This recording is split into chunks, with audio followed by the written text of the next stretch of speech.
Hi everyone, welcome back to another episode of Tech Basics.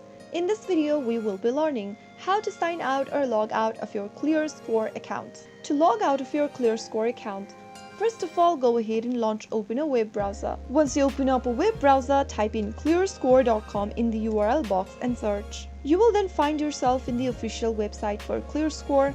Simply go ahead and get to the home page of your ClearScore account. From the main home page of ClearScore, go to the upper right corner and click on your profile icon.